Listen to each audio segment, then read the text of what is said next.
વેરાવળ બન્યું રામમય સમસ્ત ખારવા સમાજ અને હિન્દુ સમાજ દ્વારા રામનવમી નિમિત્તે ભવ્ય શોભાયાત્રા યોજાઈ। ગીર સોમનાથના વેરાવળ સમસ્ત ખારવા સમાજ તથા હિન્દુ સમાજ દ્વારા શહેરના મુખ્ય માર્ગ પરથી રામનવમી નિમિત્તે શાહી રથ સાથે ભવ્ય શોભાયાત્રા ડીજેના તાલ સાથે નીકળી હતી, જ્યારે પોલીસનો પણ ચુસ્ત બંદોબસ્ત રહ્યો હતો।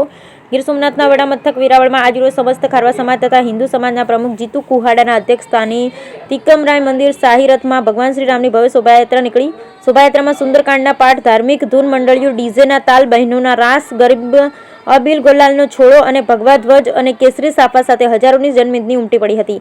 શોભાયાત્રામાં ભાજપ અગ્રણી કિશોર કુહાડા, ખારવા સમાજના પટેલ જીતુ કુહાડા, વિશ્વ હિન્દુ પરિષદના અજીતસિંહ, હિન્દુ યુવા સંગઠન વેરાવળ સેવા સંઘ, જિલ્લા ભાજપના અગ્રણી હિન્દુ સમાજ હોદ્દેદારો, યુવાનોને ઠેર ઠેર ફુલહારથી સ્વાગત કરવામાં આવ્યું।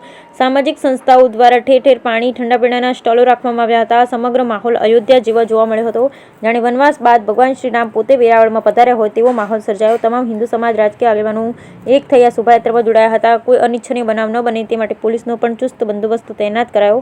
આ શોભાયાત્રા શહેરના મુખ્ય માર્ગો પરથી પસાર થઈ રામ મંદિર પહોંચી। આજે રામ ભગવાનને એક જ પ્રાર્થના છે અમારી કે અમારા નરેન્દ્રભાઈ મોદીનું સપનું સાકાર થાય અને 400 પાર થાય એવી હું રામજીને વિનંતી કરું।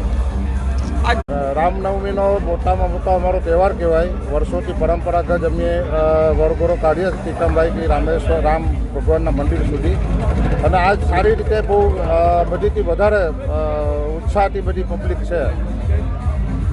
યાત્રામાં હું તો દર વર્ષે જોડાઉં છું, પણ આજે ખૂબ જ અનેરો ઉત્સાહ, જેમ વેરાવળમાં આપણે એવું માનીએ કે અયોધ્યામય, જે અયોધ્યામાં આપણે હોય એવો આપણે અહેસાસ થાય એવી ભવ્ય શોભાયાત્રાનું આયોજન કરેલ છે।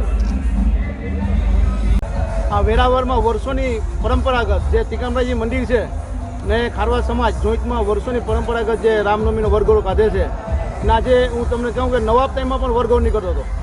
આ વરઘોડો ખારવા સમાજ અને તિકમરાય મંદિરના મંત્રી બાપુજી દ્વારા આ જાળવી રાખી છે પરંપરા, અને આ રથયાત્રામાં સમગ્ર હિન્દુ સમાજ, મુસ્લિમ સમાજ બધા જોડાય છે અને ધામધૂમથી આ ઉજવે છે।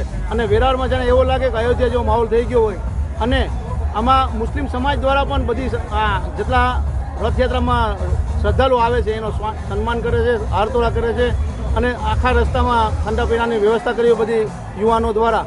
અને આમાં બહોળી સંખ્યા ભાઈઓ બહેનો માતાઓ જોડાય છે, અને જાણે એવું લાગે કે આપણે અયોધ્યામાં આવી ગયા એવો માહોલ લાગે છે આજે।